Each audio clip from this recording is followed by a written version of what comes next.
करें ionic equilibria, yes discuss करें। Markings आपके सामने ऑलरेडी की हुई है ताकि ऑब्वियसली टाइम सेव हो, तो जल्दी जल्दी जो है मार्किंग वाला पार्ट उसमें टाइम वेस्ट ना हो, मेन फोकस अपना एक्सप्लेनेशन पे। ओके चलो, तो पहली बात तो फंडे क्या है। अच्छा, कुछ बच्चे हमेशा ये सोचते हैं कि सर हमको अगर केमिकल इक्विलिब्रियम का हमारा बेसिक उतना क्लियर नहीं है तो हमको आयनिक समझेगा क्या। ऑब्वियसली समझेगा, केमिकल इक्विलिब्रियम एक बहुत छोटा सा टॉपिक है बेसिकली, और इसलिए अगर आप देखो तो ऑफिशियली उसको उन्होंने वैसे रखा भी नहीं है, इक्विलिब्रिया एक में ही मर्ज करके ही जनरली हम लोग डिस्कस करते हैं। तो उसका जो बहुत ही एक बेसिक कॉन्सेप्ट है वो भी हम लोग साथ में यहाँ पर डिस्कस कर लेंगे, don't worry about it. Main focus आपका इसके ऊपर रहेगा, आयनिक इक्विलिब्रिया पे, ठीक है। तो सबसे पहले तो चैप्टर का इंट्रोडक्शन ही देख लो बच्चों, क्या बोलता है वो, आयोनिक इक्विलिब्रिया मतलब आयॉन्स की बात होगी, कैटायंस और एनायंस की बात होगी, cations positive anions negative, agreed है ना। और इक्विलिब्रियम, इक्विलिब्रियम ये शब्द का मतलब क्या है, अगर हम लोग नॉर्मल इंग्लिश भाषा के कॉन्टेक्स्ट में देखें, ठीक है, what do you understand by the word equilibrium? Is something which is equal, something which is half and half, या something which is midway, कहीं एक बैलेंस पहुंचा है, ऐसा अंडरस्टैंडिंग होता है हमारा इक्विलिब्रियम इस शब्द से, है ना। तो थोड़ा सा एक सिंपल लॉजिक लगाते हैं हम लोग, ठीक है, एक सिंपल सा लॉजिक लगाते हैं, इंपॉर्टेंट एग्जांपल्स टू अंडरस्टैंड। यहां पर मैंने ये लिखा हुआ है एकदम सिंप्लीफाइड फॉर्म में कि कौन से एग्जांपल से आप आयोनिक इक्विलिब्रियम को समझ सकते हो। देखो, अगर आप वाटर मॉलिक्यूल की बात करो तो क्या वाटर H2O जो है वो अपने आप में एक आयोनिक कंपाउंड है कि कोवैलेंट कंपाउंड है, पहले ये सोचो। तो आप बोलोगे सर कोवैलेंट कंपाउंड है ना। तो प्योर वाटर तो आयोनाइज नहीं होता, प्योर वाटर आयोनाइज जनरली नहीं होता, है ना। पानी में अगर आप कोई एसिड या कोई बेस या कोई सॉल्ट डालोगे तब उसका आयोनाइजेशन होता है, ये बात तो सबको मालूम है, बोलो यस और नो, इसमें तो कोई शक नहीं है, किसी को कोई डाउट नहीं है, राइट। अब ऐसा मान लो कि एक वाटर का मैंने सैंपल लिया जिसमें पानी के 100 मॉलिक्यूल थे, कितने थे, पानी के 100 मॉलिक्यूल थे, और उसमें मैंने थोड़ा सा कोई एसिड या बेस ऐसा कोई स्मॉल क्वांटिटी डाल दिया जिससे वाटर मॉलिक्यूल का डिसोसिएशन होने लगा, थोड़ा बहुत डिसोसिएशन हुआ, कितना हुआ, 100 में से 10 आयॉन्स H+ के बने, 10 आयॉन्स OH- के बने, और 90 मॉलिक्यूल अनडिसोसिएटेड रह गए। कैसे रह गए, कैसे रह गए, undissociated. Ideally the word is unionised, unionised, हाँ, बट इसको बहुत सारे गधे बच्चे यूनियनाइज्ड पढ़ते, हाँ, अनआयोनाइज्ड या मैं अनडिसोसिएटेड वर्ड यूज करूंगा, समझ में आ रही बात, ठीक है ना। तो ऐसा बोल सकते हैं कि 90 मॉलिक्यूल जो है ये कैसे रह गए बच्चों, ये अनआयोनाइज्ड रह गए। तो अब हुआ क्या कि ये जो आयोनाइज हुए और ये जो अनआयोनाइज हुए ये एक साथ उस सॉल्यूशन में अभी एक साथ रह रहे हैं, उस पूरे सॉल्यूशन में कुछ पार्टिकल आयन फॉर्म में, कुछ पार्टिकल अनआयोनाइज्ड फॉर्म में, ये दोनों एक साथ एग्जिस्ट कर रहे हैं, यस। इसको बोलते हैं आयोनिक इक्विलिब्रियम। कुछ आयोनाइज्ड, कुछ अनडिसोसिएटेड, ये जब पार्टिकल्स एक साथ रहेंगे तो क्या बोलेंगे, आयोनिक इक्विलिब्रियम अचीव हुआ। बात समझ में आई, एकदम सिंपल लैंग्वेज में समझ में आई। एक और एग्जांपल देखो, अगर मैं NaCl लेता हूं, अगर मैं NaCl लेता हूं तो NaCl में 100 मॉलिक्यूल लिए मैंने, NaCl के मैंने क्या लिए, 100 मॉलिक्यूल, प्योरली आयोनिक कंपाउंड है, आप लोग को मालूम है, सॉलिड स्टेट में इसके ऊपर बहुत बात की हमने। जब ये होगा तो ये कंप्लीटली डिसोसिएट हो जाएगा, हमने अल्फा की भी बात की, आपको पता है इसका अल्फा 1 है, मतलब टोटल डिसोसिएशन होगा, 100% डिसोसिएशन। सबको ही समझ में आ रहा है, होप सो, यस। तो क्या मैं ऐसा बोल सकता हूं, क्या मैं ऐसा बोल सकता हूं कि यहां पर अनआयोनाइज्ड के नाम पे कुछ बचा ही नहीं है, यहां पर कुछ अनआयोनाइज्ड बचा क्या, मुझे बताओ, सोडियम क्लोराइड में कुछ अनआयोनाइज्ड बचा नहीं, तो इक्विलिब्रियम का ही का, जब सिर्फ आयॉन्स ही आयॉन्स है, अनआयोनाइज्ड कुछ है ही नहीं यार। इक्विलिब्रियम दो, तुम्हारे और मेरे में इक्विलिब्रियम कब होगा, जब कुछ कंपैरिजन होगा तब ना। यहां पे कंपैरिजन के लिए अनआयोनाइज्ड वाला पार्ट है क्या NaCl में, नहीं है। तो तुमको आयोनिक इक्विलिब्रियम इधर स्टडी करना है कि इधर स्टडी करना है, फर्स्ट केस में कि सेकंड केस में, हाँ ये हुई ना बात, फर्स्ट केस में आपको आयोनिक इक्विलिब्रियम को स्टडी करना है, सेकंड केस में स्टडी करके कोई मतलब नहीं है। क्या स्टडी करना है? सारा का सारा डिसोसिएशन हो गया, काहे का इक्विलिब्रियम। बात समझ में आई क्या बोल रहा हूं? एकदम सिंपल अप्रोच है ना। इसको लोग फोकट में कॉम्प्लिकेट करते रहते हैं, कुछ नहीं है, एकदम सिंपल अप्रोच है बॉस। क्या बोलता है वो कि इक्विलिब्रियम किसके बीच में होना मांगता है? आयोनाइज्ड पार्टिकल और अनआयोनाइज्ड पार्टिकल के बीच में इक्विलिब्रियम होना चाहिए, बस ये वो बोल रहा है ना। ये जो डबल एरो से मैंने दिखाया है, क्लियर हुआ? तो एक बात आप मुझे बताओ, हां या ना, सिंपल सी, कि आयोनिक इक्विलिब्रियम की स्टडी ज्यादा करके हम वीक इलेक्ट्रोलाइट में प्रेफर करेंगे कि स्ट्रॉन्ग इलेक्ट्रोलाइट में प्रेफर करेंगे?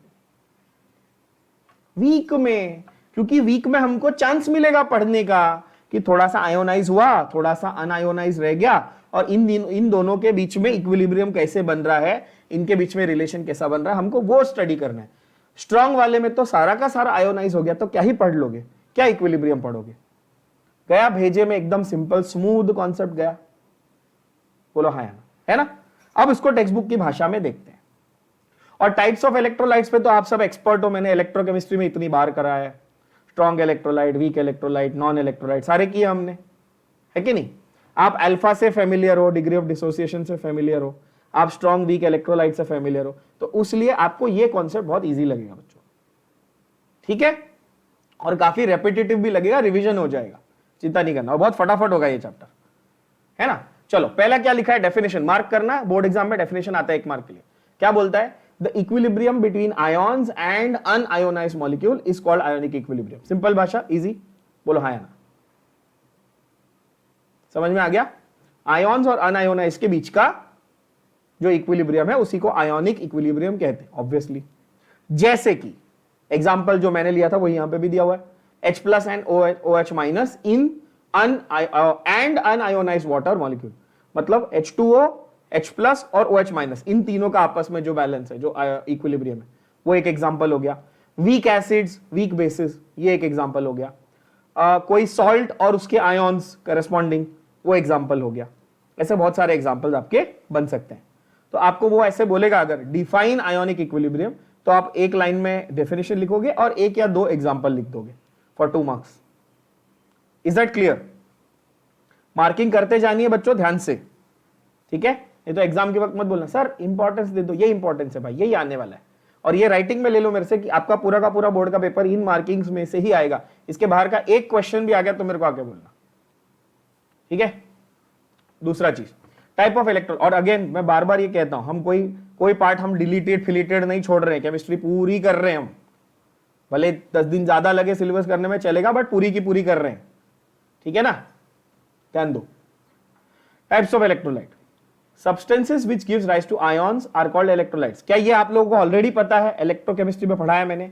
जो डिसोसिएट होगा वो इलेक्ट्रोलाइट है, जो नहीं होगा वो नॉन इलेक्ट्रोलाइट है। उसमें कौन सा रॉकेट साइंस है?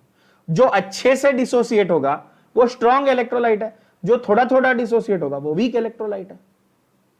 क्या ये बात समझ में आई?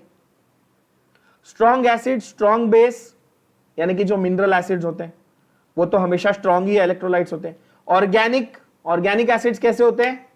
ऑर्गेनिक एसिड्स कैसे होते हैं बच्चों? वीक इलेक्ट्रोलाइट्स होते हैं, है कि नहीं? क्या ये सारे एग्जांपल हम लोग ऑलरेडी पहले कवर कर चुके हैं?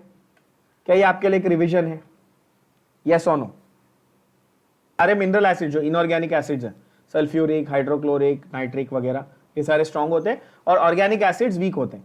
क्या मैं फिनॉल्स को सेम कैटेगरी में डाल सकता हूं? आपको पता ही है, very weak, phenols very sorry alcohols very weak, phenols weak, organic acids भी weak compare to mineral acids. हाँ, ऐसे कार्बोनिक को भी वीक कहा जाता है। देखो जरूरी नहीं कि सारे के सारे जो इनऑर्गेनिक एसिड्स है वो, कार्बोनिक जो आपका सोडा है ना, सोडा H2CO3, ये भी वीक एसिड्स में ही गिना जाता है, जबकि ये ऑर्गेनिक में नहीं आता, बट ये one of the weakest acids है, ठीक है? तभी तो कॉमन सेंस कि हम लोग इसको कंज्यूम कर सकते हैं यार, इतनी तो बात है ना।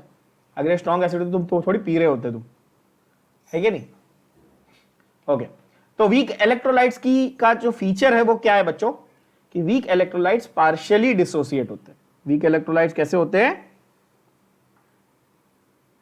Dissociate only partially. इनके लिए आपको याद होगा बच्चों, मैंने एक टर्म आपको ऐसे बोला था, अल्फा इज लेस देन 1, याद है? मैंने बोला था लेस देन मतलब काफी छोटा वैल्यू होता है अल्फा का। अगर अल्फा 1 बोल दिया मतलब तो कंप्लीटली डिसोसिएट हो गए, और अल्फा लेस देन 1 बोला तो थोड़े वीक, और वेरी वीक है मतलब लेस देन 1 हो गया, ठीक है ना? और नॉन इलेक्ट्रोलाइट्स में तो मतलब कोई डिसोसिएशन हो ही नहीं रहा है ऑब्वियसली, ठीक है? तो यहां पर वीक इलेक्ट्रोलाइट्स में हम डबल एरो से ये दिखाते हैं, क्या बोलते हैं? आयोनाइजेशन दिखाते हैं, बिकॉज इक्विलिब्रियम हमेशा यहां पर एग्जिस्ट करता है। किसमें? वीक इलेक्ट्रोलाइट में इक्विलिब्रियम एग्जिस्ट करता है। तो इसीलिए अगर आप देखेंगे कि अगर मैं वाटर को ऐसे मान लूं कि ये वीक है तो मैं यहां डबल एरो बनाऊंगा, लेकिन NaCl को मैं ये नहीं मान रहा हूं कि वो वीक है, इसलिए मैं सिंगल एरो बना रहा हूं। क्या ये बात समझ में आ रही है? यस, बढ़िया, ओके। अभी अल्फा क्या है? तो अल्फा का देखो डिग्री ऑफ डिसोसिएशन का अलग अलग फॉर्मूला अलग अलग चैप्टर में है, बेसिकली वो सेम थिंग कि कितना डिसोसिएट हुआ। अभी सॉल्यूशन कोलिगेटिव में अल्फा का क्या था? I-1 अपॉन n-1 है ना? इलेक्ट्रोकेमिस्ट्री में अल्फा अलग था। यहां पर क्या बोलता है? Number of moles dissociated upon total number of moles, और अगर परसेंट में चाहिए तो अल्फा इंटू 100 कर लो। क्या ये बात समझ में आई? परसेंटेज में चाहिए तो अल्फा इंटू 100, एक ही बात है यार। कितना डिसोसिएट हुआ? तुम्हारे पास 100 मॉलिक्यूल थे, उसमें 10 डिसोसिएट हुए तो 10 अपॉन 100। तुम्हारे पास 1000 मॉलिक्यूल थे, उसमें से समझो 500 डिसोसिएट, 500 अपॉन 1000, सिंपल है ना? कितना था उसमें से कितना डिसोसिएट हुआ, मल्टीप्लाई बाय 100 कर दोगे तो परसेंटेज हो गया। कौन सी बड़ी बात है? अच्छा, एक ये बड़ी ट्रिकी चीज है जो मैंने आप लोगों को वेंट ऑफ फैक्टर में भी सिखाई है सॉल्यूशन कोलिगेटिव में, कि अगर ओरिजिनल कॉन्सेंट्रेशन C है, ओरिजिनल कॉन्सेंट्रेशन क्या है? C है, तो कॉन्सेंट्रेशन ऑफ कैटायन या कॉन्सेंट्रेशन ऑफ एनायन क्या बनती है? अल्फा C बनती है। कॉन्सेंट्रेशन ऑफ कैटायन या एनायन क्या बनती है डिसोसिएशन के बाद? अल्फा C बन जाती है, ठीक है? इस सेंटेंस को आगे और डिटेल में समझेंगे एग्जांपल्स के साथ। इसको मार्क मत करो, बट इसको आगे समझेंगे हम लोग, ठीक है? अगला देखो, एसिड्स एंड बेसिस। तो acetic acid, vinegar, citric acid, magnesium hydroxide, ammonia, ये सारे बहुत सारे हैं हमारे डेली लाइफ में। प्रैक्टिकल एग्जांपल्स में एसिड्स और बेसिस भी कम अक्रॉस, है ना? बहुत सारे एग्जांपल उन्होंने दिए हुए, हमको पता ही है सारे। इनफैक्ट ये वाला मैंने आपको केमिस्ट्री इन एवरीडे लाइफ नाम का एक चैप्टर पढ़ाया था, उसमें भी बोला था कि एंटासिड में आपके बेसिस होते हैं। मैंने इनो का एग्जांपल दिया था, मिल्क ऑफ मैग्नीशिया का एग्जांपल दिया था, बहुत अच्छे, है ना? ये सारी चीजें हमने कवर की हुई, आपको समझ में आ रहा होगा कि हाँ, कि मतलब मोटा मोटा हमारा केमिस्ट्री के कॉन्सेप्ट्स जो है वो रेपिटेशन में आते ही हैं। ओके, इलेक्ट्रोलाइट हमने देख लिया, strong, weak, non. Degree of dissociation के फंडे देख लिए, और अल्फा की वैल्यू हमेशा 0 और 1 के बीच में रहेगी, ये भी हमको मालूम है ना? परसेंटेज में देखें तो 0 और 100 के बीच में रहेगी, कॉमन सेंस है कि नहीं बच्चों? ओके, अब आते हैं हम लोग कि एसिड और बेस को समझने के लिए हमारे पास कौन सी थियरीज है। अब आप लोगों को मैंने लुईस एसिड और लुईस बेस का कॉन्सेप्ट पहले बताया हुआ है, जो इलेक्ट्रॉन डेफिशिएंट और इलेक्ट्रॉन रिच होते हैं, याद होगा? जो इलेक्ट्रॉन डोनेट करते वो लुईस बेस, जो इलेक्ट्रॉन एक्सेप्ट करते वो लुईस एसिड। मैंने फ्रीडल क्राफ्ट रिएक्शन में बार बार मैं कहता था कि AlCl3 जो है वो इलेक्ट्रॉन डेफिशिएंट है, इलेक्ट्रॉन एक्सेप्ट करता है, तो लुईस एसिड की तरह काम करता है। ये बार बार मैं कहता हूं ऑर्गेनिक केमिस्ट्री में। तो आज थोड़ा और डिटेल में समझेंगे कि ये लुईस का कॉन्सेप्ट क्या बोलता है एसिड्स के बारे में, और क्यों इसको हम लोग लुईस एसिड बोलते हैं। ठीक है, चलो समझते हैं। तो अगेन यहां पर मार्किंग पूरी ऐसे रैंडम है, मतलब बहुत सारा थियरी है, अपन उसको टैबुलर फॉर्म में एकदम प्यार से देखो ऐसे लिखा है, दिख रहा है आपके स्क्रीन पे सबको? क्या बोला है? Acid base, acid base.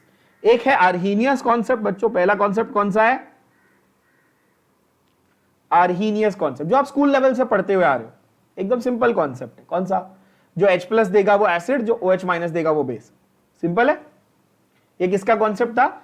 ये आर्हीनियस का था। आपको याद होगा केमिकल काइनेटिक्स में भी एंड में हमने Arrhenius equation for studying temperature relation वो भी किया है। सेम गाय, ठीक है ना? Okay, then you have Lowry Bronsted concept, जिसको हम लोग ब्रॉन्स्टेड कॉन्सेप्ट भी बोलते हैं, या ब्रॉन्स्टेड लॉरी या लॉरी ब्रॉन्स्टेड भी बोलते हैं। वो क्या बोलता है, जो प्रोटॉन डोनर है वो एसिड और जो प्रोटॉन एक्सेप्टर है वो बेस। अब कुछ बच्चे ये बोलेंगे कि सर क्या आप बेवकूफ बना रहे हो यार, H प्लस दे रहा है या प्रोटॉन दे रहा है, ये तो एक ही बात है ना, तो नया क्या है, सेम बोला कि कुछ नया बोला कि सेम बोला मैंने, सेम ही तो बोला, ठीक है। तो इसमें कुछ रॉकेट साइंस नहीं है, बहुत इजी चीज है बच्चों, आपको रियलाइज होगा ये बचकांड है, ठीक है। प्रोटॉन डोनर होगा या इलेक्ट्रॉन एक्सेप्टर होगा, है ना, अगले लुईस में, हाँ लुईस में। अच्छा, तो आर्हीनियस और ब्रॉन्स्टेड में दोनों में वो प्रोटॉन ही तो डोनेट कर रहा है, तुम सिर्फ H प्लस और इसको प्रोटॉन ऐसा बोल रहे हो, है तो एक ही बात ना। बेस में फर्क है, देखो यहां वो बोलता है OH माइनस देगा, यहां पे बोलता है नहीं नहीं H प्लस लेगा, समझे। अच्छा, आप लोग को याद होगा मैंने रेडॉक्स करके एक चैप्टर सिखाया था 11th का, उसमें क्या बोला था मैंने, हाइड्रोजन दिया तो ऑक्सीडाइज हो गया, हाइड्रोजन लिया तो रिड्यूस हो गया, एक ही बात हुई ना। या ऑक्सीजन उल्टा कर दो, ऑक्सीजन दिया तो रिड्यूस हो गया, लिया तो ऑक्सीडाइज हो गया। सिमिलर फंडे वैसे ही यहां पर भी है, कौन सी बड़ी बड़ी बात है कि नहीं बच्चों। तो प्रोटॉन डोनर प्रोटॉन एक्सेप्टर ये भी सही है, और लोन पेयर डोनर और lone pair acceptor, lone pair accept करेगा तो Lewis acid, lone pair donate करेगा तो लुईस बेस। इसलिए अभी आपको शायद, जिन लोगों को पहले नहीं समझा था, वैसे तो समझा होगा, बट अगर नहीं समझा था कि मैं बार बार अमोनिया को लुईस बेस ऐसा काहे को बोलता था, क्यों, क्योंकि अमोनिया के पास लोन पेयर है। अच्छा, ये ध्यान में रखना, क्योंकि ये लुईस बेस वाला कॉन्सेप्ट कोऑर्डिनेशन केमिस्ट्री में बहुत काम आएगा आगे, ठीक है। तो जिसके पास लोन पेयर डोनेट करने की औकात हो वो क्या है, आपका लुईस बेस है। मैंने ऐसे बोला था याद करने, एसिड एक्सेप्टर ACAC ऐसे बोला था, याद कर लेना, है ना। तो 3 कॉन्सेप्ट रिवाइज करो फटाक से, खटाक से रिवाइज करना है। आर्हीनियस क्या बोलता है, जो H प्लस देगा वो एसिड, जो OH माइनस देगा वो बेस। ब्रॉन्स्टेड क्या बोलता है, जो प्रोटॉन देगा वो एसिड, जो प्रोटॉन लेगा वो बेस। लुईस बाबा क्या बोल के गए, loan pair acceptor is acid and loan pair donor is, बस एकदम सिंपल है कि नहीं।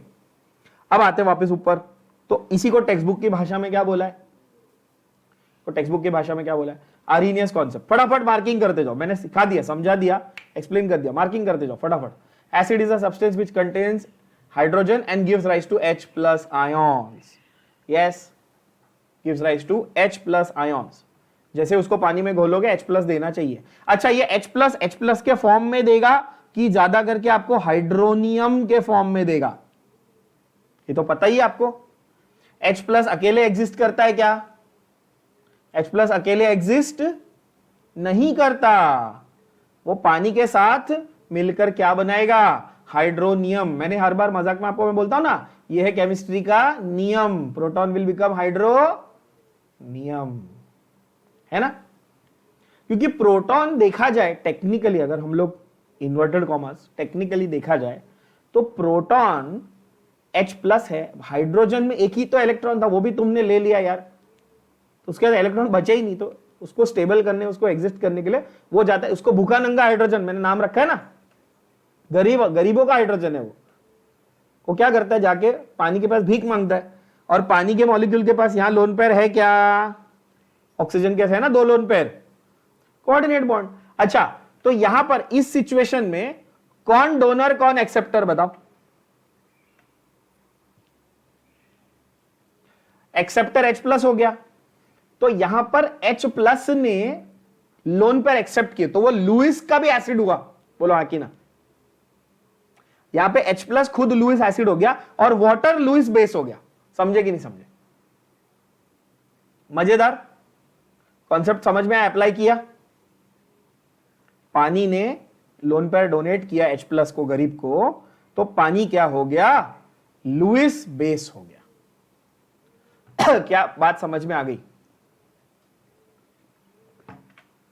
बढ़िया, ओके। तो HCl का एग्जांपल दिया है, एसिटिक एसिड का एग्जांपल दिया है, और आपने ये भी नोटिस किया कि HCl को हम स्ट्रॉन्ग मानते हैं इसलिए सिंगल एरो बनाया है, एसिटिक एसिड को वीक मानते हैं इसलिए डबल एरो बनाया है। नोटिस कर रहे हो, कॉन्सेप्ट्स के एप्लीकेशंस को नोटिस करो। ठीक है बच्चों, ओके। तो हाइड्रोनियम जो है वो H3O+ होता है, लेकिन हम लोग कन्वीनियंस के लिए H+ लिखते हैं, क्योंकि बेसिकली हम लोग आलसी लोग हैं। वो आर्हीनियस बोल रहा है, टेक्निकली हम लोग आलसी लोग हैं। हाँ, हम लोग H3O+ की जगह हमेशा H+ लिख देते हैं, बट अंडरस्टैंड क्या करने का कि वो एक्चुअली क्या है, हाइड्रोनियम है। अग्रीड? ओके। अच्छा, HCl is present in gastric juice, ये आपको पीसीएम के पॉइंट ऑफ व्यू से तो कोई नहीं पूछता, पीसीबी में ज्यादा पूछते हैं, पर हाँ आपको ये जरूर पूछ सकते हैं, जनरल नॉलेज का क्वेश्चन है कि पीएच ऑफ गैस्ट्रिक एसिड, आपके स्टमक में जो एसिड होता है उसका पीएच कितना होता है। तो एनसीईआरटी के हिसाब से उसका पीएच अराउंड 1.1 होता है, आप 1 भी बोल सकते हो, है ना। 1.1 टू 1.8 का पीएच इसका रेंज होता है, 1.8 के आसपास इसका पीएच का रेंज होता है, मतलब काफी हाईली एसिडिक हो गया ये, है ना, हाईली एसिडिक हो गया बच्चों। ओके, और आपको एक बहुत ही शॉकिंग बात बताता हूं, शायद बहुत लोगों को ये नहीं पता होगी। आपको ये पता है Ka यानी कि जो एसिडिक डिसोसिएशन कांस्टेंट होता है ना एसिड का, A मतलब एसिड ना, ये पता है आपको। डिसोसिएशन कांस्टेंट अगर एसिड का देखें तो एक्चुअली वो HCl का ज्यादा है H2SO4 से। ठीक है, Ka की वैल्यू जो है वो HCl की ज्यादा है, H2SO4 से ज्यादा है। ये ज्यादातर बच्चों को नहीं पता होता है। चलो आगे हम लोग उसको डिस्कस करेंगे, खैर टेंशन मत लो कि Ka क्या होता है, Kb क्या होता है। आ जाओ अभी बेस पे आ जाओ जल्दी जल्दी। तो बेस क्या है, produces hydroxide ions. NaOH strong है, अगेन कैसे पता हमको, देखो सिंगल आयरो है ना बेटा, और NH4OH वीक है, देखो हमने क्या डाला, इक्विलिब्रियम। काफी क्लैरिटी आ रही है, अब इसमें कोई गलती नहीं करोगे, कहां सिंगल एरो डालना है, कहां डबल एरो डालना है, कहां पर आयोनिक इक्विलिब्रियम कंसीडर करना है, कहां पे कंसीडर नहीं करना है, दिमाग में गया सबके। आर्हीनियस थ्योरी का एक मेन फंडा, एक मेन कैच ये है कि it is applicable only two aqueous solutions. क्यों? क्योंकि भाई H+ और OH- के बेसिस पे बनाया था ना ये पूरा थियरी। H+ और OH- किस में होता है, पानी में होता है यार, तो ऑब्वियसली ये किसके ऊपर है। तो ऐसा कोई सब्सटेंस जो डायरेक्ट आपको H+ या OH- नहीं दे रहा है, उसकी एसिडिक या बेसिक कैरेक्टर को आप इससे जज नहीं कर सकते।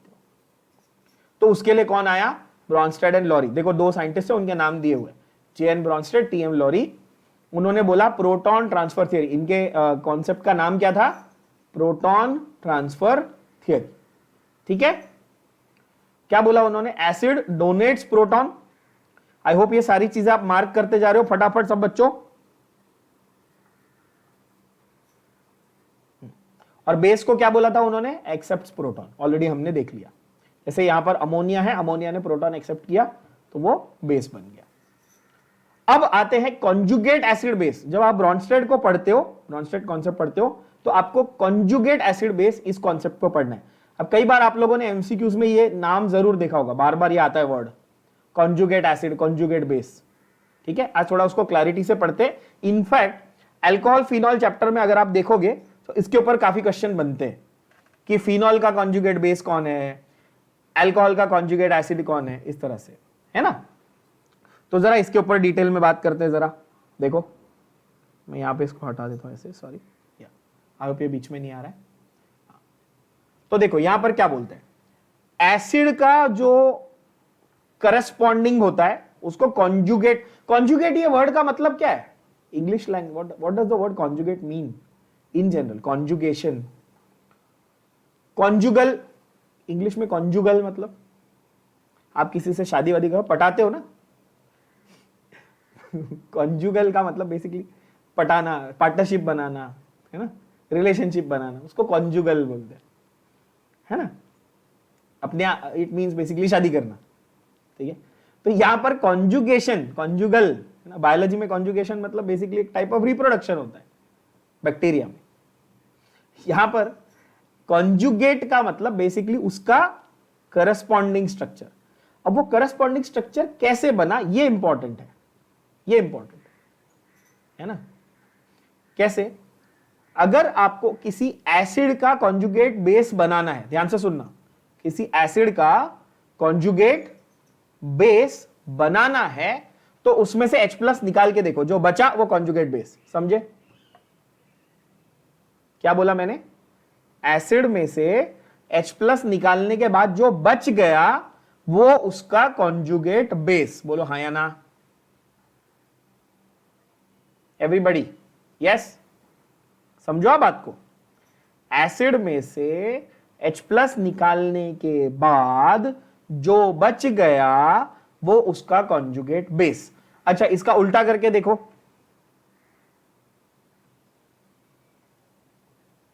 इसका उल्टा करके देखो। बेस का कॉन्जुगेट एसिड करना है तो H+ ऐड करके देखो। बेस का उल्टा करना है तो क्या करोगे? H+ ऐड करके देखोगे। सिंपल है कि नहीं? तो अगर आपको कोई पूछे कि अमोनिया बेस है तो अमोनिया का कॉन्जुगेट एसिड कौन है, बताओ। क्या बोला मैंने?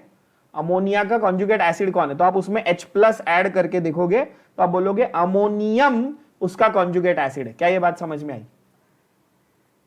सेम वे HCl एक एसिड है। सेम वे HCl एक एसिड है, उसका कॉन्जुगेट बेस कौन? H+ निकालो, Cl-। अच्छा मुझे बताओ, HCl स्ट्रॉन्ग एसिड है कि वीक एसिड है? स्ट्रॉन्ग एसिड है, सीधी सबको पता है। तो उसका बेस कैसा होगा? वीक होगा। उसका बेस कैसा होगा? वीक बेस होगा, है ना? वो बोलते हैं ना, नरम गरम साथ में होते हैं ना, दो गुस्से वाले लोग एक साथ नहीं रह सकते। कॉन्जुगेशन होना है ना भाई, है ना? अब आप मतलब समझ रहे हो? जैसे कि किसका एग्जांपल दूं मैं?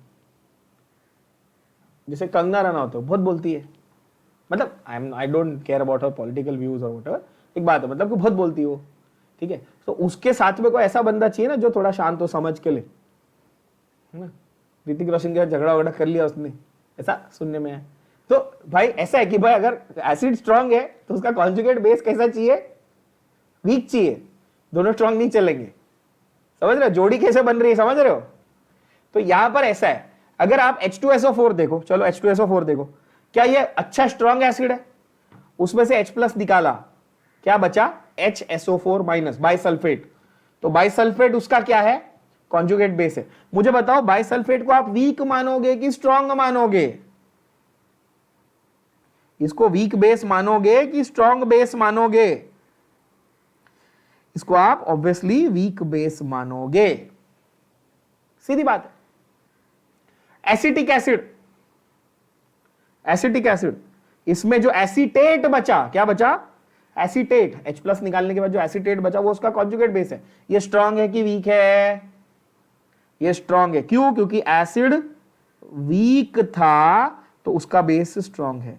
तो मुझे बताओ, अगर मैं आपको 1, 2 और 3 इनको कंपेयर करने बोलूं तो आप बोलोगे फटाक से कि सर इसमें ना ये वाला स्ट्रांग है, ये वाला उससे स्ट्रांग है, तो इसीलिए उल्टा बेस ऐसे हो जाएंगे। बोलो हाँ या ना? जो वीकेस्ट एसिड होगा उसका कॉन्जुगेट बेस स्ट्रांगेस्ट हो जाएगा। आपको समझ में आ गया कि ऐसे ही एमसीक्यू क्वेश्चन आपके जेई, सीईटी, नीट कोई भी एंट्रेंस एग्जाम में बनते हैं। क्लियर?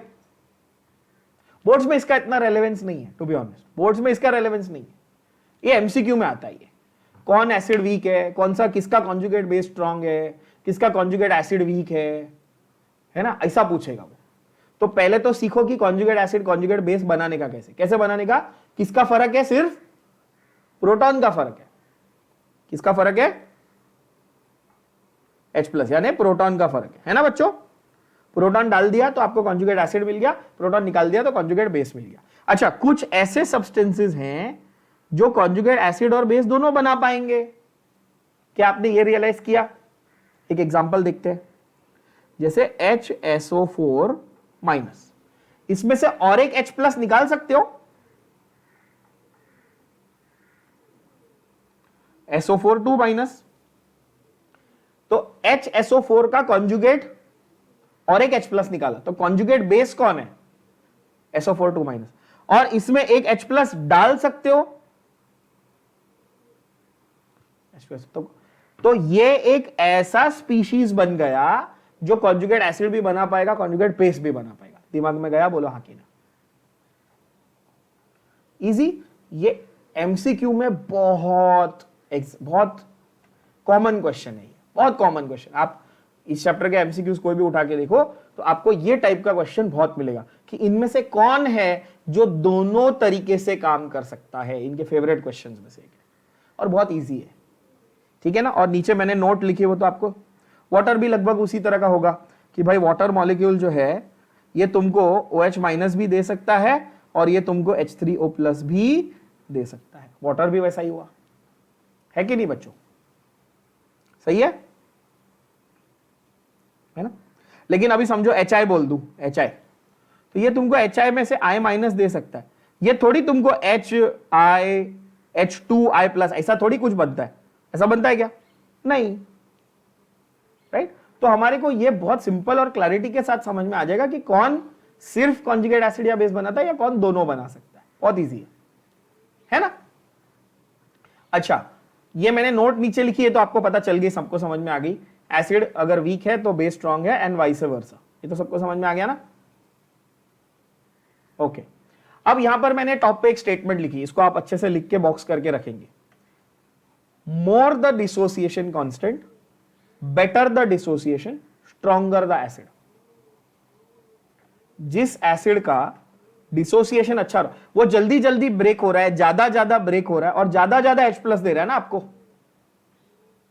जो आसानी से टूटेगा वो आसानी से आपको प्रोटॉन देगा। क्या ये बात लॉजिकल है? इसलिए तो वो बेहतर एसिड है।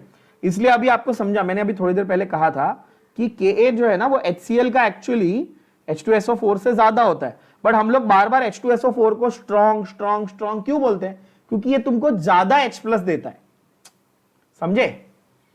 क्वांटिटी में 1 मोल में 2 H प्लस दे रहा है ना, तो इसलिए इसको काफी स्ट्रॉन्ग माना जाता है। और HCl को भी बहुत स्ट्रॉन्ग माना जाता है because of its high Ka value. क्या ये बात समझ में आ रही है? HCl को स्ट्रॉन्ग क्यों माना जाता है? Because of its high Ka value. What is Ka? It is dissociation constant of acid. तो Kb क्या रहेगा? Dissociation constant of base. सीधी बात है। अब बच्चे पूछते हैं सर ये डिसोसिएशन कांस्टेंट क्या होता है ना?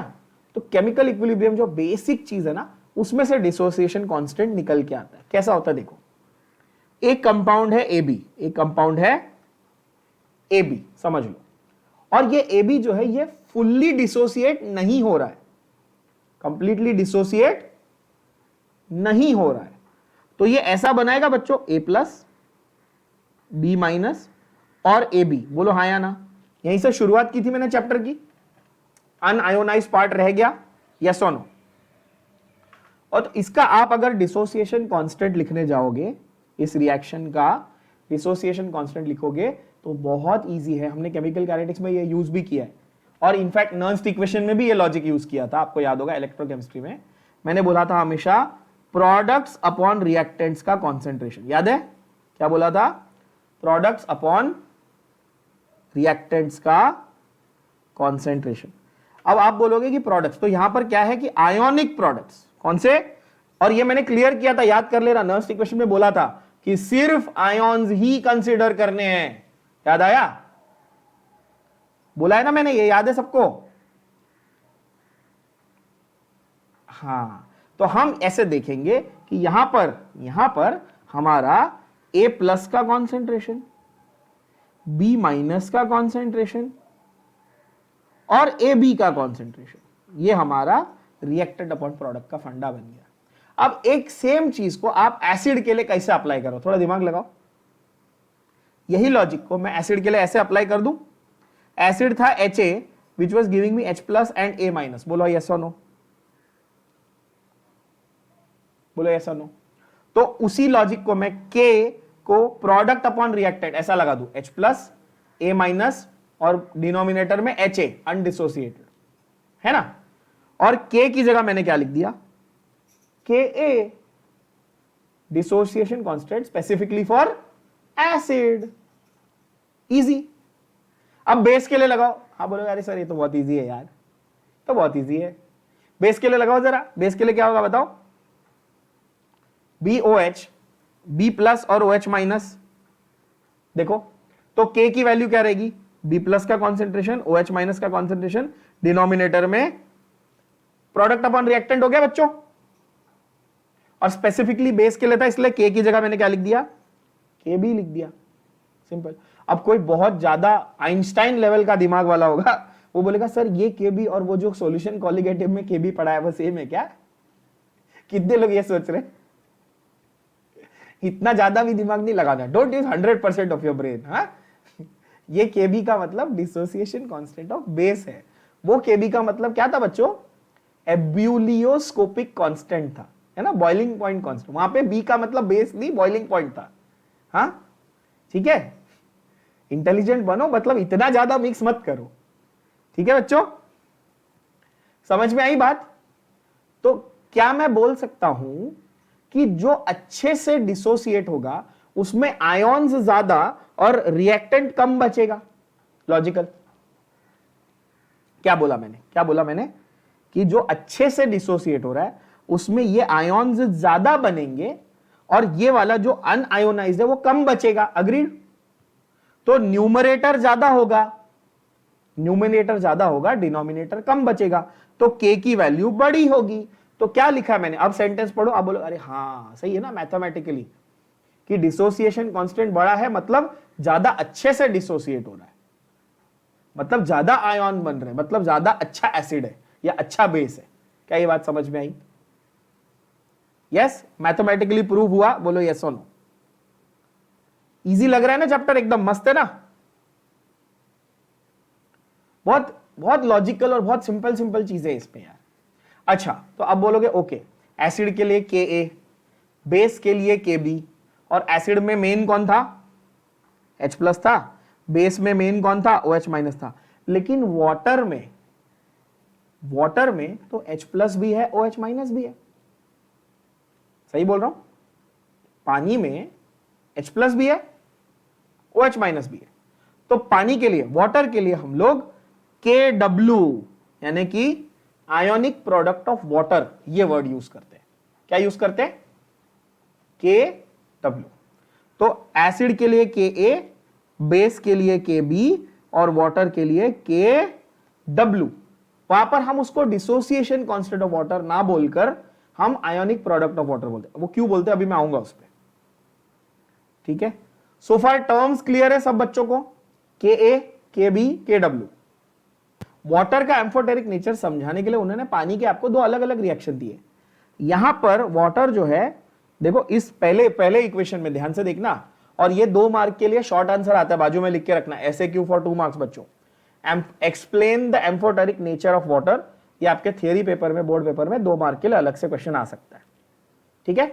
और ये मैं बार बार कहता हूं कि आप डाइजेस्ट और फलाना पब्लिकेशन गाइड वाइड, जबकि बुक दी हुई है, बट मैं फिर भी बोलता हूं कि केमिस्ट्री में तो जितनी मैं मार्किंग दे रहा हूं टेक्स्ट बुक में उसके ऊपर ही फोकस करना। आपको ज्यादा कुछ भी, ज्यादा क्या, इसके अलावा एक शब्द भी बाहर का करने की जरूरत नहीं है, ठीक है ना? आंसर और मतलब क्वेश्चन और आंसर मैं सामने सामने मार्क करके दे रहा हूं, इतना ही पढ़ो थियरी के पॉइंट ऑफ व्यू से, ठीक है? चलो, तो एम्फोटेरिक नेचर ऑफ वाटर उसने बोला समझाओ। आपने वाटर को अमोनिया के साथ किया रिएक्ट, तो उसमें क्या हुआ कि वाटर ने अपना प्रोटॉन अमोनिया को डोनेट कर दिया। अग्रीड? तो मैंने एरो से दिखाया ना, H प्लस उसने अमोनिया को डोनेट किया, तभी तो इधर अमोनियम बना। देखो बना कि नहीं बना अमोनियम? तो पानी ने प्रोटॉन डोनेट किया, तो कॉन्सेप्ट कौन सा लगाया? अर्हीनियस लगाया कि ब्रॉन्स्टेड लगाया कि लुइस लगाया? ब्रॉन्स्टेड। तो इस केस में पानी जो है वो ब्रॉन्स्टेड एसिड है। समझ में आया? इजी, बढ़िया।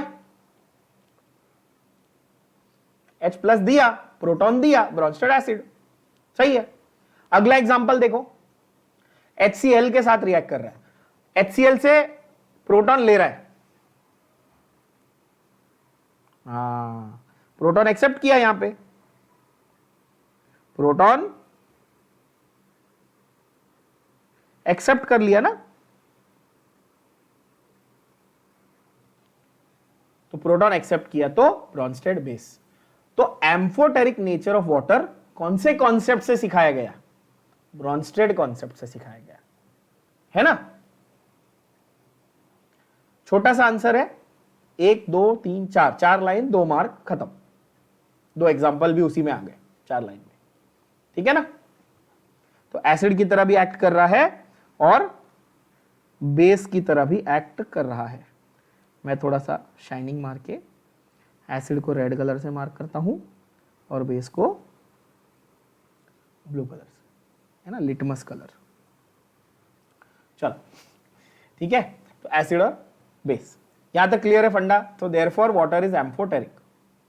यस बच्चों, आई होप मार्किंग सबने कर ली। ओके, अगला हम लोग देखते हैं एक्सटेंट ऑफ डिसोसिएशन। तो ये तो हमको पता ही है, एक्सटेंट ऑफ डिसोसिएशन अल्फा से पता चलता है, और अगर डिसोसिएशन कंप्लीट हुआ यानी कि अल्फा 1 है या 100% है तो बहुत स्ट्रांग है, और अगर बहुत कम है तो वीक है। ठीक, पता है, कोई बड़ी चीज नहीं। Strong acids HCl, nitric, sulphuric, HBr, HI। Strong basis है NaOH, KOH। बचकान चीजें आप लोग को पता, सब लोग को आती है, बचपन से आती है। और मैं आप लोगों को, ऐसा तो है नहीं कि आप झक मार रहे हो, मैं कब से पढ़ा रहा हूँ, मॉडर्न पीरियोडिक टेबल में पढ़ाया कि मेटल्स जो है वो बेसिस बनाते हैं, एल्कली एल्कलाइन अर्थ मेटल्स, है ना, NaOH, KOH। फिर जो right side of periodic table है नॉन मेटल्स, वो एसिड्स बनाते हैं। सारी चीजें हमने की हुई, पता है, ठीक है। आई होप सबको मालूम है ये एग्जांपल्स। ओके, उसके बाद आते हैं ऑर्गेनिक एसिड्स जो हैं आपके, कौन से? ये कौन सा है? फॉर्मिक एसिड, है ना। HF एक इनऑर्गेनिक है लेकिन वीक है। HF वीक क्यों है? वो डिसोसिएट क्यों नहीं होता? क्योंकि उसका बॉन्ड लेंथ बहुत ही छोटा है। ये सेम लॉजिक हैलोजन डेरिवेटिव में यूज होता है, अल्कोहल फिनॉल में यूज होता है, पीरियोडिक टेबल चैप्टर में यूज होता है, पी ब्लॉक चैप्टर में, हर जगह यूज होता है ना बच्चों। तो ये तो भूलना नहीं है अपने को, है ना, बहुत ही हर जगह यूज होता है, एल्केन्स में हर जगह यूज होता है। HF जो है वो वीक एसिड में गिना जाता है। ओके, देन आयन हाइड्रोक्साइड, मतलब फेरिक हाइड्रोक्साइड हो गया, क्यूप्रिक हाइड्रोक्साइड हो गया ना, CuOH ट्वाइस हो गया, ये सब वीक बेसिस है। डी ब्लॉक के जो मेटल्स है उनके बेसिस वीक बेसिस पे काउंट होते हैं। चलो अगला है, ये ऑलरेडी एक्सप्लेन कर दिया मैंने, Ka और Kb का कॉन्सेप्ट विद इक्वेशन। मार्क करो फटाफट, Ka और Kb का कॉन्सेप्ट विद इक्वेशन। Ka क्या है? Product upon reactant. मैं ऐसा अगर जनरलाइज कर दूं तो आपको अच्छे से समझ में आ जाएगा। Product concentration upon reactant concentration. In general हमेशा यही लिखना है, ठीक है बच्चों। चलो मार्क करो फटाफट। बेसिकली डिसोसिएशन कांस्टेंट क्या है? Dissociation constant is nothing but the equilibrium constant, right. For weak acid, weak base, आप किसी के लिए भी लिख सकते हो, है ना। अगला कॉन्सेप्ट आता है हमारा, तो डिसोसिएशन कांस्टेंट एक कॉन्सेप्ट हो गया हमारा, ठीक है। पहले तो हमारी थियरीज हो गई एसिड्स बेसिस की, अब डिसोसिएशन कांस्टेंट हो गया। अब आते हैं हम लोग ओस्वाल्ड्स डाइल्यूशन लॉ, ये कॉन्सेप्ट पे।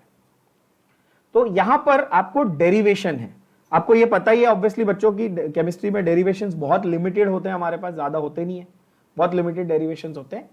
तो आपको दिख रहा होगा यहाँ पे है derive an expression for dissociation constant of weak acid. ये जो ऊपर हमने लिखा है ना directly, Ka is H plus into A minus upon HA, ये आपको डिराइव करने के लिए बोलता है वो 2 मार्क के लिए। छोटा सा डेरिवेशन है, छोटा सा डेरिवेशन है। चलो, और ये चीज आप ध्यान से मार्क करेंगे, और प्लीज मेक श्योर कि जितना मैंने मार्क किया येलो में उतना ही मार्क करना है, वो एज इट इज आपका आंसर बनता है डेरिवेशन का। ये तो आप लोगों को मालूम है ऑलरेडी, कैसे मैं डेरिवेशन कैसे लिखवाता हूं पता है ना, एग्जैक्ट वर्ड्स, एग्जैक्ट लाइंस। तो आपको कोई क्वेश्चन पूछेगा तो कैसा पूछेगा? Derive an expression for dissociation constant of weak acid. I hope ये स्क्रीन पे दिख रहा है, यस। और ये किसने दिया था? ये ओस्वाल्ड ने दिया था ऑब्वियसली, इसलिए ओस्वाल्ड डाइल्यूशन लॉ बोलते हैं इसको। क्या बोलता है वो देखते हैं। Consider an equilibrium of weak acid HA, ठीक है, that exists as undissociated HA and H plus and A minus। तो ये उसका इक्वेशन बना, ये उसका डिसोसिएशन का इक्वेशन बन गया। हमें कैसे पता, हमने कैसे दिखाया कि वो वीक है? हमने इससे दिखाया कि वो वीक है, ऑलरेडी पता है आप लोग को, डबल एरो से दिखा दिया कि वो वीक है। आप बोलोगे ठीक है। कांस्टेंट, जो डिसोसिएशन कांस्टेंट है वो दिया हुआ है in the form of Ka is equal to H plus concentration A minus concentration upon HA concentration, मतलब बेसिकली प्रोडक्ट अपॉन रिएक्टेंट। बोलोगे ठीक है। Now consider that initially volume था V। वॉल्यूम कितना था एसिड का? इनिशियली वॉल्यूम था V, ठीक है। उसमें आपने 1 मोल एसिड डाला था। कितना डाला था बच्चों? 1 मोल। तो सेंटेंस क्या है देखो, suppose 1 mole of acid is present in V volume of solution, right. तो how much is the fraction dissociated? Fraction dissociated will be alpha, तो बचा हुआ विल बी 1 माइनस अल्फा। तुम्हारे पास शुरू में कितना था? 1 मोल था, राइट। उसमें से डिसोसिएट कितना हो गया? अल्फा। तो बचा कितना? 1 माइनस अल्फा। बोलो यस और नो। क्लियर? क्या बोल रहा हूं? एकदम क्रिस्टल क्लियर, कोई टेंशन नहीं है ना। ओके, ये मार्किंग बरोबर ध्यान से करना जो फिर से बोल रहा हूं। ये तो बाद में बोले सर हमारा सेंटेंस नहीं बना, डेरिवेशन नहीं बना ढंग से। जितना मार्क किया उतना लिखना, वो आधा मार्क भी नहीं काटेगा आपका, ठीक है। अब मैंने एक एग्जांपल के तौर पे ये भी लिया हुआ, यहां पे सेम चीज को मैंने एग्जांपल के फॉर्म में समझाया आपको। देखो, एसिटिक एसिड तुमने लिया 1 मोल बच्चों, एसिटिक एसिड लिया 1 मोल। अभी मैंने एसिटिक एसिड लिया, मतलब वीक एसिड का एग्जांपल, सही है ना। H प्लस एसिटेट और अनडिसोसिएटेड। मुझे बताओ कि सपोज मेरा अल्फा 0.01 रहता, तो 100 मॉलिक्यूल में से एक मॉलिक्यूल यहां डिसोसिएट हुआ, एक मॉलिक्यूल यहां डिसोसिएट हुआ, तो 99 मॉलिक्यूल बचे। ऐसा लॉजिक था। बस वही तो वो बोल रहा है कि अल्फा यहां है और 1 माइनस अल्फा यहां है, क्योंकि शुरुआत तुमने 1 से की, 1 माइनस अल्फा। शुरुआत तुमने 100 से की, तो 100 माइनस 1, ये देखो 1%। क्या ये बात समझ में आई? बोलो हाँ या ना। क्या बोला उसने टेक्स्ट बुक में? फिर से देखो, टेक्स्ट बुक में उसने बोला यू स्टार्टेड विद 1 मोल। बोलो यस और no. The dissociation was alpha, yes. तो इसका कॉन्सेंट्रेशन कितना? अल्फा। इसका कितना? अल्फा। इसका कितना? 1 माइनस अल्फा। बोलो यस और नो। हाँ, अब थोड़ा सा वापस जाते हैं। आपको याद होगा मैंने फर्स्ट पेज पे आपको कहा कि एक सेंटेंस है जो इंपॉर्टेंट है, आगे हम उसको सीखेंगे। एक सेंटेंस, ये वाला सेंटेंस याद करो जरा, मैंने कहा था ना, if C was the initial concentration, cation या एनायन का concentration will be alpha C। Agreed? अगर शुरुआत में तुम्हारे पास C था, तो कोई भी कैटायन या एनायन जो आप बनाने वाले हो उसकी कॉन्सेंट्रेशन कितनी रहेगी? अल्फा C रहेगी। अब मुझे बताओ, इस एग्जांपल में मैंने C की जगह क्या लिखा है? मैंने C की जगह 1 मोल लिखा है, तो ये अल्फा इंटू 1 ऐसा है, समझे? इसीलिए लिखा अल्फा अल्फा। क्या दोनों सेंटेंस, वो पहला सेंटेंस और यहां का सेंटेंस, दोनों क्रिस्टल क्लियर हो गया सभी बच्चों को? बोलो हाँ या ना। है ना? बढ़िया, राइट। तो डेरिवेशन में आगे क्या होगा बताओ। तो वो बोल रहा है कंसीडर 1 मोल इन V लीटर, ऐसा बोला उसने। आप बोलोगे हाँ, बोला उसने 1 मोल इन V लीटर कंसीडर किया है। उसमें से ये अल्फा है, ये 1 माइनस अल्फा बचा है। बोलोगे हाँ, ये भी सही है। तो अब मुझे बताओ at equilibrium total number of moles कितने हैं? तो ये अल्फा इन V, ये अल्फा इन V, ये 1 माइनस अल्फा इन V, इतना है, यस और नो। वॉल्यूम चेंज किया क्या मैंने? वॉल्यूम चेंज नहीं किया ना, V का V ही रखा। अब नए नंबर ऑफ मोल्स कितने हैं? अल्फा अल्फा और 1 माइनस अल्फा। तो सब्स्टिट्यूट करो। Concentration is what? Concentration concentration का डेफिनेशन क्या था बताओ? Number of moles upon volume, yes और नो? मोलैरिटी तो तुम लोग बचपन से कर रहे हो, मैं कितनी बार पढ़ा चुका हूं, सबको समझ में आया मैंने क्या बोला? तो आपको H प्लस का कॉन्सेंट्रेशन चाहिए बच्चों, देखो H प्लस का concentration alpha by V, A minus का कॉन्सेंट्रेशन अल्फा बाय वी, और HA का कॉन्सेंट्रेशन बचा हुआ कितना? 1 माइनस अल्फा बाय वी। बोलो यस और नो? जिनको नहीं समझा उनके लिए यहां बाजू में लिखा है molarity which is nothing but concentration is 1 by V. Yes और नो? परफेक्ट, एकदम बढ़िया। तो सब्स्टिट्यूट किया alpha by V, alpha by V, 1 minus alpha by V, V cancel किया, alpha square upon V upon 1 minus alpha. अब 1 by V is equal to concentration, क्यों? Concentration और volume inversely proportional. Yes और no? तो Ka का formula क्या बना बच्चा पार्टी? बताओ जरा, Ka का फॉर्मूला क्या बना? अल्फा स्क्वायर सी अपॉन 1 माइनस अल्फा। ये है आपका ओस्वाल्ड्स डाइल्यूशन लॉ। बट ध्यान से सुनना, ये बहुत मस्त चीज है। अगर बहुत वीक एसिड है तो alpha is less than 1। Last line बोलो यस और नो? अगर बहुत ही वीक एसिड है तो जो डिनोमिनेटर है 1 माइनस, अभी मैं ऐसा बोलूं कि अल्फा तुम्हारा इतना छोटा था, समझो 0.0005 था, इतना छोटा था, तो 1 minus this is almost equal to 1। सही बोल रहा हूं? तो देखो यहां पर फंडा ये है कि 1 माइनस अल्फा, बिकॉज अल्फा इतना छोटा है तो 1 minus alpha is almost equal to 1। सही है ना? तो डिनोमिनेटर मेरा लगभग 1 बन गया, तो Ka की वैल्यू बहुत इजी नहीं होगी? Ka की वैल्यू क्या हो गई? अल्फा स्क्वायर सी। बोलो यस? तो अल्फा का और एक नया फॉर्मूला मिला आपको, रूट ऑफ Ka बाय सी। बोलो यस और नो? बच्चों समझ में आया? अब आप बोलोगे सर अल्फा का फॉर्मूला सॉल्यूशन, तो अगर सॉल्यूशंस के रिस्पेक्ट में देखूं तो अल्फा का फॉर्मूला था i-1 अपॉन n-1। याद कर लो फिर से, भूलना नहीं, सॉल्यूशंस के रिस्पेक्ट में। और अगर वो इक्विलिब्रियम के रिस्पेक्ट में पूछता है तो अल्फा का फॉर्मूला है रूट ऑफ Ka बाय सी। अच्छा, जो आयोनिक सॉल्ट्स होते हैं उसके लिए तो अल्फा की वैल्यू लगभग 1 ही रहती है इन ऑल केसेस, उसका कोई चिंता नहीं करना है, ठीक है?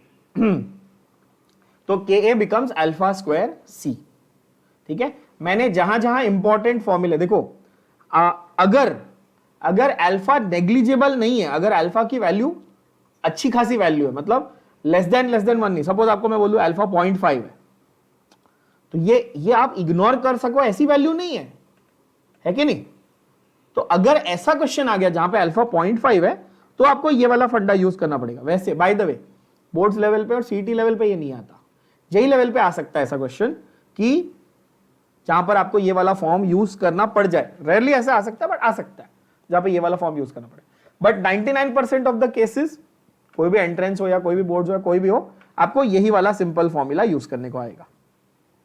ठीक है, क्योंकि हर जगह अल्फा जो है वो लेस देन 1, मतलब बहुत ही छोटी, बहुत ही नेग्लिजिबल वैल्यू रहेगी। ठीक है बच्चों, I hope I am making my self very clear. Derivation एक एक पूरा लाइन बाय लाइन मैंने यहां पर लिखा हुआ है, एज इट इज आपको छाप देना है, और जो सेंटेंसेस है वो मार्क करके दिए। आई होप मार्किंग सबने कर ली। आगे बढ़े। अब एग्जैक्ट सेम लॉजिक से अगर आपको मैं बोलूं कि आप Ostwald's dilution law for weak base derive करो, तो क्या लगता है क्या आएगा? क्या मैं बोल सकता हूं Kb भी अल्फा स्क्वायर सी हो जाएगा, और alpha can be root of Kb by C also? Yes और नो? बाकी सब कुछ सेम रहेगा, है ना? बेस के लिए भी सेम रहेगा, राइट? देख लो, तो मैंने टेक्स्ट बुक में भी सेम टू सेम चीजें दोबारा मार्क करके दी आपको, पीडीएफ देख लेना एक बार अच्छे से और मार्क कर लेना। एमसीक्यू पॉइंट ऑफ व्यू से एक लाइन दी हुई है, आपको इस इक्वेशन से क्या समझ में आया? ये वाला जो फॉर्मूला है बच्चों, ये वाला फॉर्मूला, इस फॉर्मूला से आपको देखकर क्या समझ में आया क्या हम ये बोल सकते हैं that the degree of dissociation of a weak acid is inversely proportional to the square root of its concentration? बोलो यस और नो। यस, क्या इससे ये प्रूव होता है alpha is inversely proportional to 1/√c?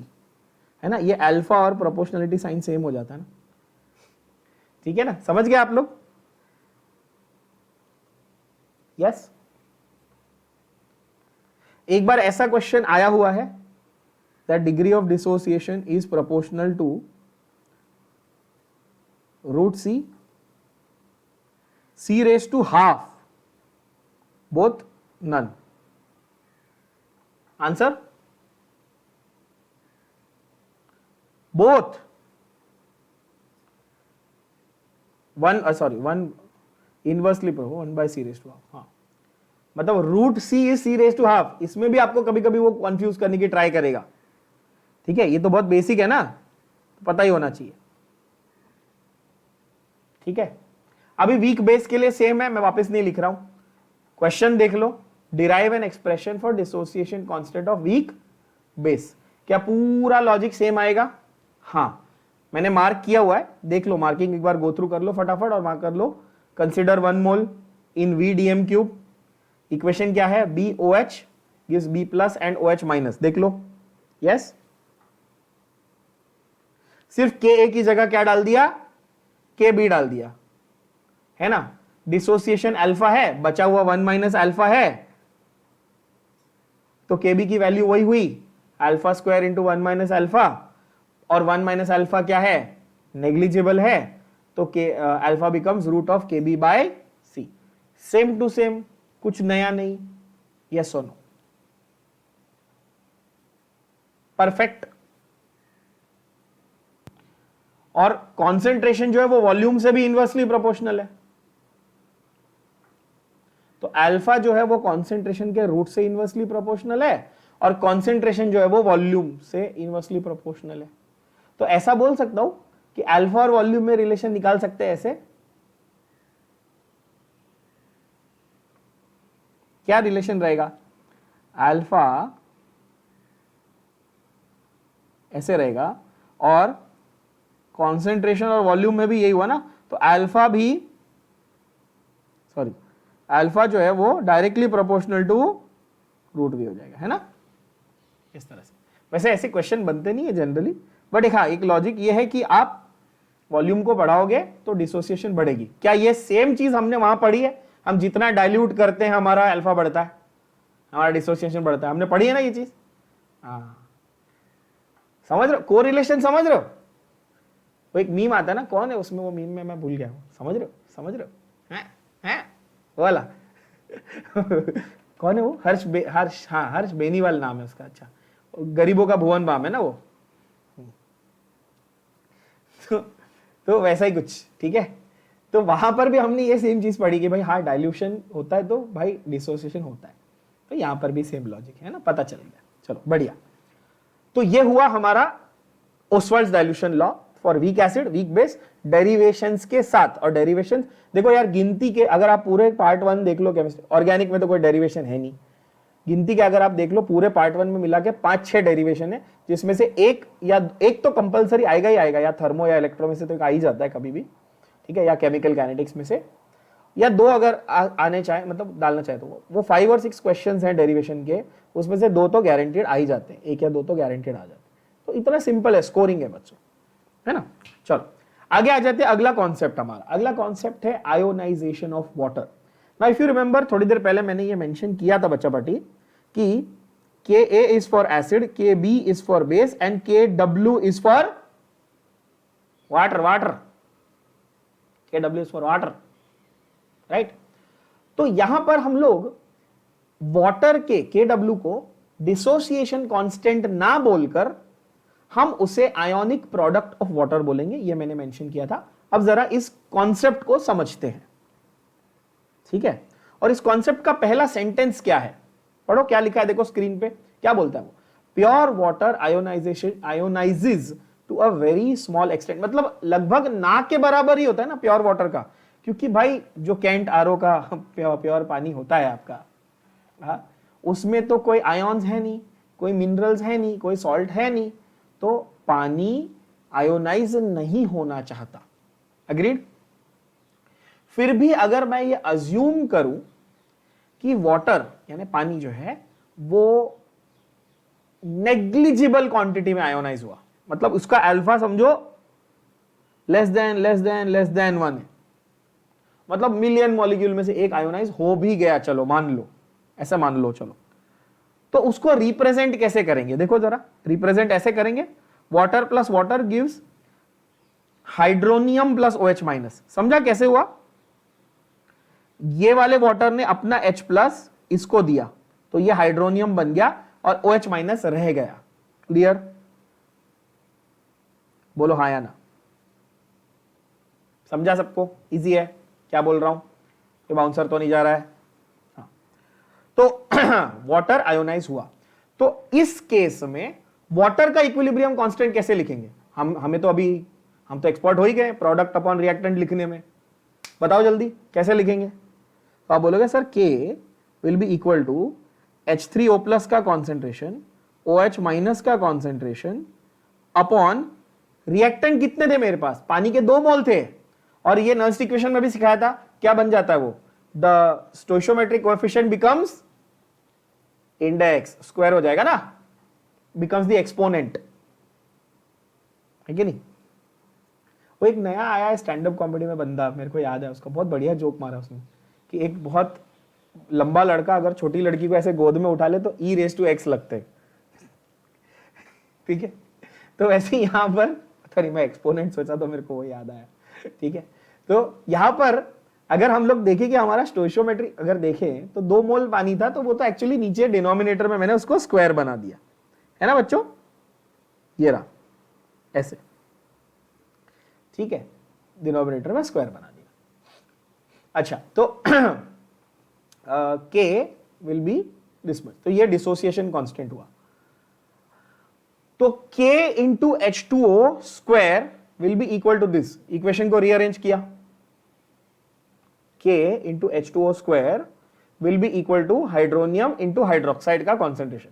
यहां तक क्लियर? कोई सवाल, कोई टेंशन नहीं?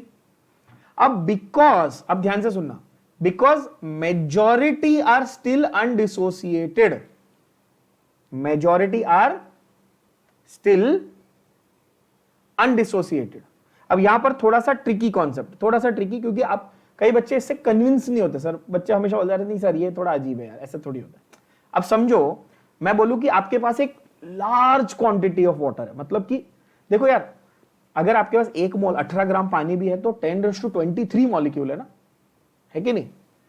तो अगर अच्छा खासा क्वांटिटी आप पानी लेके आ गए, मतलब समझो 100 ml 200 ml 500 ml 1 2 4 लीटर आप लेके आ गए समझो, तो उसमें तो इतने ज्यादा नंबर ऑफ मॉलिक्यूल्स होंगे कि वो इंफिनिटी के बराबर हो जाएंगे। प्रैक्टिकली देखा जाए तो सही बोल रहा हूं कि गलत बोल रहा हूं? बहुत बड़ा नंबर हो जाएगा मॉलिक्यूल्स का, पानी के मॉलिक्यूल्स का। तो उसको मैं स्क्वायर करूं, एक बहुत बड़े नंबर का स्क्वायर भी एक बहुत बड़ा नंबर ही होगा। ये तो ऐसा हो गया कि इंफिनिटी का स्क्वायर करो तो इंफिनिटी होगी, है कि नहीं? तो वो क्या कहने की कोशिश कर रहा है इस सेंटेंस में, समझना। बिकॉज एक बहुत बड़ा चंक, मेजॉरिटी अनडिसोसिएटेड ही है, तो इसलिए वो H2O हो या H2O स्क्वायर हो, हम उसको कांस्टेंट ही मान सकते हैं। थोड़ा ट्रिकी सेंटेंस है, समझ में आया मैंने क्या बोला? कि अगर तुम उसको इंफिनिटी मान लो या एक बहुत बड़ा नंबर मान लो तो उसको कांस्टेंट मान सकते हो, है कि नहीं? तो ऐसा हो गया ना कि मतलब कि समझो 10⁻40 है फॉर एग्जांपल, 10⁻40 मॉलिक्यूल है तुम्हारे पास, एक मान लो एक बात, ठीक है?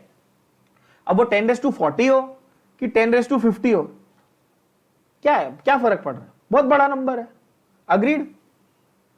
समझ पा रहे हो मैं क्या बोल रहा हूं, है ना? तो वो ये बोल रहा है कि वाटर का concentration can be treated as constant. अच्छा, फिर से आप लोगों को थोड़ा कोरिलेशन बताता हूं। क्या मैंने सेम कॉन्सेप्ट आपको केमिकल काइनेटिक्स में सूडो फर्स्ट ऑर्डर में सिखाया था? वहां क्या कहा था कि पानी की क्वांटिटी इतनी ज्यादा है कि हम उसको कांस्टेंट मान लेते हैं, उससे चेंज से फर्क ही नहीं पड़ रहा ना। ये तो मेरे को याद है, मैंने आप लोगों को ये एक डायलॉग भी मारा था कि it's like taking a bucket of water from the ocean. है ना, उसको फर्क पड़ा क्या, तुमने एक बाल्टी पानी ले लिया तो नहीं। तो ये वैसा हो गया, समझ रहे हो बच्चों? I hope I have made my point very clear. A couple of things are little vague, that's why I am giving you these examples। हाँ, अच्छा, तो यहां पर बोल रहा है मेजॉरिटी अनडिसोसिएटेड है, तो जो वाटर का कॉन्सेंट्रेशन है वो लगभग कांस्टेंट आप उसको ट्रीट कर सकते हो। तो H2O का जो पूरा स्क्वायर है ना, K इंटू H2O का जो स्क्वायर है, ठीक है, वो जो ये कॉन्सेप्ट ये वाला K इंटू H2O का जो स्क्वायर था, उधर जो H2O का स्क्वायर है उसको मैं कांस्टेंट मान लेता हूं K डैश, उसको मैं क्या मान लेता हूं, कांस्टेंट K डैश। और अब इसको मैं K इंटू K डैश ऐसा लिख सकता हूं। यस, बहुत लोग इसको K इंटू K प्राइम, इसको ये जो ऊपर मैं डैश बोलता हूं ना, इसको K प्राइम प्रोनाउंस करते हैं बहुत लोग, K प्राइम बोला जाता है ऑफिशियल लैंग्वेज, टेक्निकल लैंग्वेज में, ठीक है। तो कहीं पढ़ो अगर ऐसा K प्राइम तो टेंशन मत लो, एक ही बात है। तो ये K इंटू K डैश जो है वो है आपका KW, जिसको हम बोलते हैं आयोनिक प्रोडक्ट ऑफ वाटर। समझ में आया? तो अगर आपको कोई ये पूछे कि मुझे एक्सप्लेन करो कि आयोनिक प्रोडक्ट आखिर में है क्या, सपोज एक छोटा बच्चा है जिसको आप पढ़ा रहे हो, चलो ठीक है, स्कूल का बच्चा, आप उसको पढ़ा रहे हो आयोनिक प्रोडक्ट ऑफ वाटर क्या है, तो आप कैसे बताओगे? आप बोलोगे यार देखो, मेरे को डिसोसिएशन कांस्टेंट निकालना तो इजी है, मुझे आता है, प्रोडक्ट अपॉन रिएक्टेंट, अग्रीड। मुझे अनडिसोसिएटेड मॉलिक्यूल्स पता है कि लगभग अभी भी कांस्टेंट हैं, तो I can say dissociation constant of water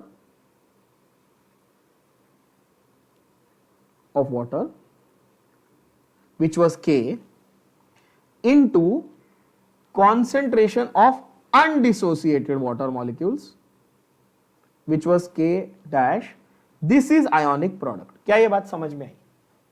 तो कोई आपको पूछेगा आयोनिक प्रोडक्ट क्या है, तो आप क्या बोलेंगे? It is nothing but the multiple of dissociation constant into the number of the concentration of undissociated water molecules. बोलो यस और नो। क्लियर हुआ? परफेक्ट है ना? सो ऐसा हो गया। अब एक एग्जांपल के साथ भी समझाता हूं। सपोज मैं बोलूं मेरे पास 10 मिलियन भी बहुत छोटा नंबर है एक्चुअली, 10⁻23 तो मतलब कितने अरबों खरबों बिलियन है ना।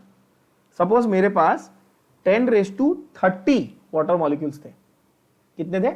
10⁻30 है ना। और मेरा डिसोसिएशन कांस्टेंट निकल के आया 0.5, के वैल्यू निकल के आई कितनी? 0.5। मैंने कैलकुलेशन किया, डिसोसिएशन किया, मेरी के वैल्यू निकल के आई 0.5। तो मेरा आयोनिक प्रोडक्ट कितना होगा मालूम है?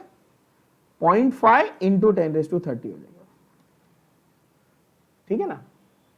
मतलब 10⁻30 को मैं कांस्टेंट ही मान लूंगा कि मतलब 0.5 से उसको क्या फर्क पड़ रहा है, मैं ऐसा मान रहा हूं। समझ रहे हो? ऐसा मान रहा हूं। तो ये उनका कहने का मतलब है, ठीक है बच्चों। अब देखो, अब आप डेफिनेशन पढ़ोगे आपको अच्छे से समझ में आएगा। The product of molar concentration of hydronium and hydroxyl. क्यों हाइड्रोक्सिल? क्यों? क्योंकि K इंटू K डैश को हमने कैसे डिफाइन किया था? हाइड्रोनियम और हाइड्रोक्सिल के कॉन्सेंट्रेशन का multiple. Yes, as per that equation हमने ऐसे ही डिफाइन किया था ना KW को। तो मैं अगर किसी को ऐसे सिखाऊं, ऐसे समझाऊं, मतलब कि भाई K इंटू K डैश है, ये ज्यादा आसान है या डिसोसिएट करके ऐसे बता दूं H प्लस और OH माइनस का concentration, which is easier to express? Obviously this one, because जब आप डिसोसिएशन करोगे आपको H प्लस और OH माइनस दिखेगा, कॉन्सेंट्रेशन दी होगी, मल्टीप्लाई करो, आंसर आ गया। है कि नहीं? समझ में आई बात? क्योंकि यहां पर वो एक वेगनेस है ना, आपको मैं इसलिए बार बार ये वेग वर्ड यूज कर रहा हूं, क्योंकि एक वो वेगनेस है कि हाँ कांस्टेंट मानना है। क्यों मानना है? सामने सामने कॉन्सेंट्रेशन दी है ना H प्लस हाइड्रोनियम और हाइड्रोक्सिल की, बस लो और मल्टीप्लाई करो और आंसर आ गया। अब पढ़ो क्या लिखा है। The product of the concentrations of hydronium ions and hydroxyl ions at a given temperature is called ionic product of water. Agreed? और अगर हम प्योर वाटर की बात कर रहे हैं, अगर हम एब्सोल्युटली प्योर वाटर की बात करें, मतलब जिसमें कोई आयॉन्स नहीं है, कोई दूषित उसमें ये नहीं है, कोई पोल्यूटेंट्स नहीं है, कुछ भी नहीं है बेसिकली, सोई सॉल्ट नहीं, आयॉन्स नहीं, कुछ नहीं, तो ऐसे वाटर सैंपल का आयोनिक प्रोडक्ट कितना होता है वो होता है 10⁻⁻14। ये एक्सपेरिमेंटली ढूंढा गया, इसकी आप चिंता मत करो क्यों और क्या और कैसे। एक प्योर वाटर सैंपल का रूम टेम्परेचर पे आयोनिक प्रोडक्ट कितना होता है बच्चों? 10⁻⁻, जिसमें H प्लस 10⁻⁻7 है और OH माइनस 10⁻⁻7। और इसीलिए आपको समझ में आएगा अभी आगे कि pH जो है वो 7 क्यों होता है, न्यूट्रल क्यों? क्योंकि ये 10⁻⁻7 है, ये भी 10⁻⁻7 है। और pH का स्केल आप लोगों ने शायद स्कूल लेवल पे बहुत लोगों ने पढ़ा होगा कि 1 to 14 का स्केल होता है। वो क्यों होता है 1 to 14 का?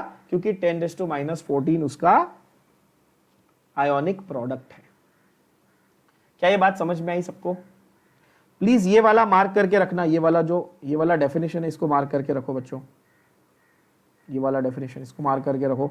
ये आपको वो पूछता है बोर्ड एग्जाम्स में एक छोटा सा ऐसे क्यों, या फिर जस्ट डिफाइन पूछेगा तो 1 मार्क के लिए होगा, या फिर वो पूछ सकता है derive an expression for ionic product of water, या वो पूछ सकता है एक्सप्लेन द आयोनाइजेशन और ऑटो आयोनाइजेशन ऑफ वाटर।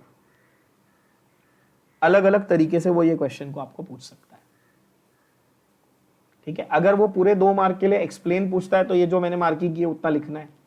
अगर वो सिर्फ पूछता है डिफाइन या एक्सप्लेन आयोनिक प्रोडक्ट तो डिफाइन करना है और ये नीचे जो एग्जांपल और वैल्यू ली है वो लिखना है।